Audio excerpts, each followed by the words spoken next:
Welcome back to the deep dive. You know, if there's one constant, it's probably change, right? It seems like it's always happening. Yeah, moving house, starting a new job, relationship shifting. Yep. Our lives are, well, constantly being rearranged. hmm But today, we want to get a bit deeper than just the surface stuff. We're trying to unpack that really crucial difference between those everyday shifts and, profound self-alteration. That's right. We looked at a really interesting set of sources for you, and they all kind of circle around this core idea, this paradox. All transformations involve change, but not all change leads to transformation. Okay. So our mission today really is to help you look at your own life shifts and figure out, okay, which ones are just moving the furniture around and which ones are actually like reshaping the foundations of who you are. Because that distinction, it really matters, doesn't it? Yeah, Massively. it really does. I mean, we can get through dozens of changes. A new boss, learning some complicated software. But transformation, the sources seem to say that's what happens when you really stick with the chaos long enough for it to actually change you. Exactly. Yeah. And to get that difference, we really have to start with the constant change itself. Right. The sources definitely acknowledge change is often messy, sometimes funny, sometimes quite profound. Mhm. But let's be real about the practical side first, the difficulties. Oh, yeah. I remember moving recently. The physical part is one thing, the lifting and packing. But then there's just the absurdity that comes with it. hmm Like one source mentioned moving to a supposedly charming neighborhood, only to find out your neighbor thinks 6 a.m. is prime bagpipe practice time. Huh. Yes, that's a perfect little snapshot of that practical chaos, isn't it? Absolutely. And think about changing jobs. It's not just, okay, which printer actually works. Hmm. It's navigating this whole hidden world. Unspoken rules, hierarchies, trying to figure out who the top dog is and what they really expect without ever actually being told. Yeah, you suddenly feel like you're supposed to be conducting an orchestra when, like, last week you were just playing the triangle way in the back. Exactly that feeling. The stakes feel sky high, even if the practical shift isn't objectively that huge. And that's precisely where the emotional stuff hits hard. Stress levels shoot up, you feel insecure, maybe lost, even kind of homesick for the old way of doing things. Yeah. And that feeling, that displacement, it leads right into what the sources call the tricky trap, romanticizing the past. Ah, yes. The good old days narrative. Life was simpler then, or maybe just I was happier when I knew where the coffee machine was. Right. We start assuming happiness is somewhere else, somewhere we left behind. Mm-hmm. It's that temptation, to believe that where you were was just fundamentally better than where you are now. But the sources pose a really critical question here for you listening. Mm-hmm. Are you actually giving your current, maybe uncomfortable situation your absolute best effort? Okay, but I want to push on that idea of discomfort a bit. The sources say growth needs discomfort. Fine. But how do we tell the difference between that kind of productive discomfort, the kind that leads to transformation, and just toxic burnout? That is such an important question. Really key. Because you could be wasting so much effort on the wrong thing, Yeah, right? geek fire. Feeling awful for no good reason. Absolutely. The sources suggest the difference often lies in the quality of the struggle. Burnout tends to be repetitive, like doing the same draining thing over and over without any real learning or reflection. Okay. Whereas the discomfort that often precedes transformation, it forces a new learning curve. You're meeting different kinds of people, maybe discovering passions you didn't know you had, or perhaps being forced to draw a line, set a boundary you didn't realize you needed. Ah, so it's active learning versus just enduring. Exactly. If you lean into that awkwardness, Hmm. that's when you might meet that amazing friend or uncover a new skill. It's the effort spent learning and adapting, not just white-knuckling it. Okay, that makes sense. So it's not just surviving the change, it's consciously leaning into the weirdness, the unknown parts. Precisely. So if surviving bagpipes and office politics is just kind of rearranging things, change, Yeah. what about the real game changer the sources talk about, transformation? How do they define that? Right. So we've got the chaos of change. That's the surface noise. Yeah. Transformation, according to these sources, is what happens deeper down. It alters our psychological bedrock. Huh? It's fundamentally deeper. It changes who we are, not just what we're doing. Let's try and nail that down, maybe with a couple of clear examples. Sure. So think about learning new software for your job. That's change, right? A Yeah. behavioral shift. You learn new buttons, new processes. Mhm. Standard stuff. Now, contrast that with one of the big examples from the sources. Having a baby. Life doesn't just, rearrange your schedule or clutter up the house, Uh-huh. Understatement. right? It fundamentally transforms you into a mother, a father. Your core identity shifts, your priorities, your whole perspective. Suddenly the world looks different through this new lens of responsibility and, yeah, profound vulnerability too. That's definitely a massive, undeniable shift. You're just not the same person. But it's not always something that huge, is it? Transformation can be subtler. Think about this.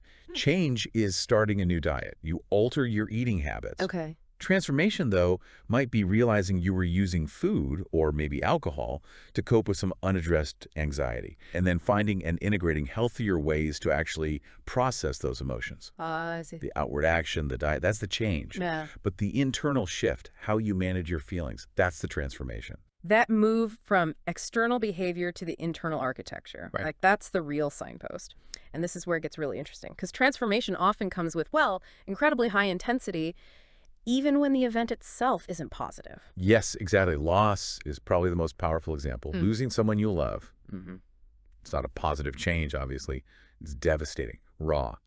But the sources make a really strong point. The sheer intensity of that grief transforms you because the person you were, the one who existed in that relationship, simply cannot exist in the same way in the new reality without them. It strips everything else away. It does. It forces a clarification of priorities, it can deepen empathy, and it compels this reconstruction of self that ultimately often leads to being more resilient. Wow. And speaking of that kind of intense clarity, the sources also mention those accounts. You hear about people resuscitated after clinical death, experiencing these extraordinary shifts. Yes, those accounts are fascinating. They often describe this profound, almost instant recalibration. Suddenly, all the things that used to dominate their lives, status, petty arguments needing external validation, they just seem utterly trivial. All the noise just fades away. Completely. They talk about shifting from prioritizing the appearance of success to valuing the internal experience of life itself. Every laugh, every moment of kindness, the simple stuff, it all becomes incredibly vivid and important. It's a fundamental shift in their whole value system. Undeniable. And look, thankfully, most of us won't go through that kind of dramatic transformation. But the sources point out that even something like moving to a totally new city or starting a completely different career path, it can kind of mimic that effect on a smaller scale. Oh, so? Well, at first, you're stumbling around, right? Everything feels unfamiliar, awkward, you lack context. But gradually, as you navigate it, you start discovering strengths you didn't know you had.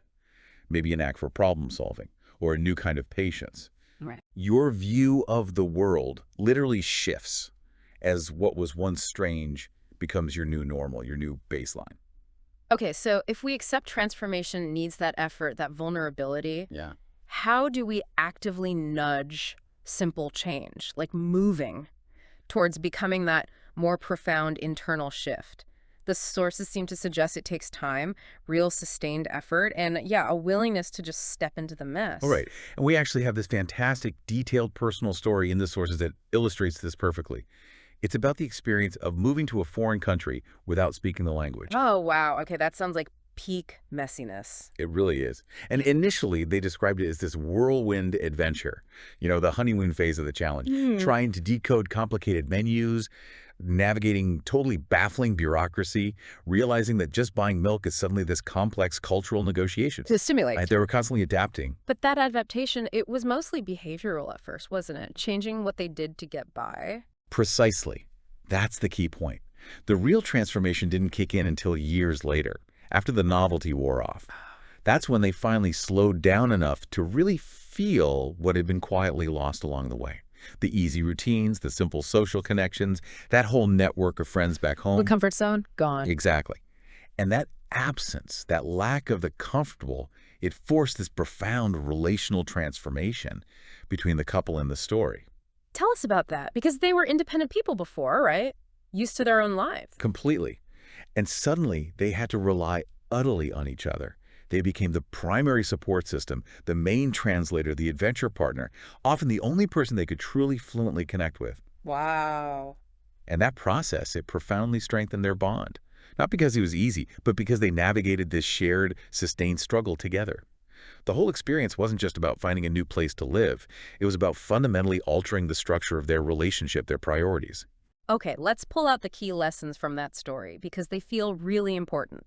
First, it sounds like patience and resilience are just non-negotiable. Absolutely. Transformation isn't one big bang. It's built from like 1,000 tiny, often awkward wins, learning one new phrase, figuring out the bus system. Exactly.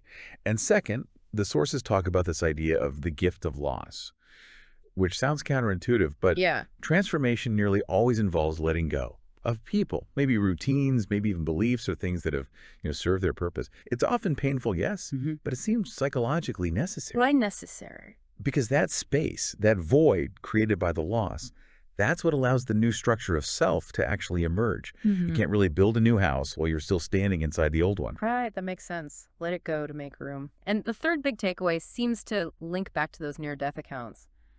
The perspective shift. Yes. Change forces you to reassess. And in that process, what you value often shifts. Yeah. Away from maybe convenience or status. Towards what the sources call relational wealth. The depth, the authenticity of your connections with people. Prioritizing that over just, say, material convenience. It's that dawning realization that the initial stressor, like the bagpipe neighbor, actually matters way less than the friend who helped you unpack or the partner who spent hours trying to figure out the lease with you. Connection over convenience. Yeah. Got it. And we absolutely cannot forget the role of humor in all this, in bridging that gap between just change and deeper transformation. Oh, it's crucial. Change almost always comes packaged with little absurdities, doesn't it? Definitely. You hear these stories all the time. People battling mysterious foreign ovens, trying to figure out a ridiculously complicated shower, sending a text with a horribly mangled word to the wrong person. The blunders are just inevitable. Yeah. And if you take yourself too seriously through all that, that messiness just becomes unbearable. Totally. Being able to laugh at yourself at the mispronounced words, the silly mistakes, that's such a critical marker of growth. It keeps the whole journey lighter. It shows you're treating a process like an experiment, not a pass-fail test. Yeah. Transformation doesn't have to be this super solemn, serious thing. It actually thrives in those playful, messy moments of just learning as you go. That's a really powerful way to frame it. So transformation, it's more of an ongoing, quiet process then, something you might only really see when you look back, I think so, yes. like noticing you handle stress with maybe a bit more patience now than 5 years ago, or finding real joy in simple routines that used to feel boring. Exactly. So to help you move forward with this, the sources suggest transformation really requires 3 key things.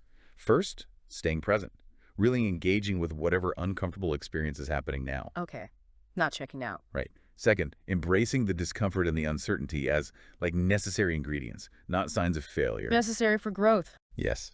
And third, keeping that vital sense of humor handy for all the awkward bits. Right, laugh along the way. Absolutely.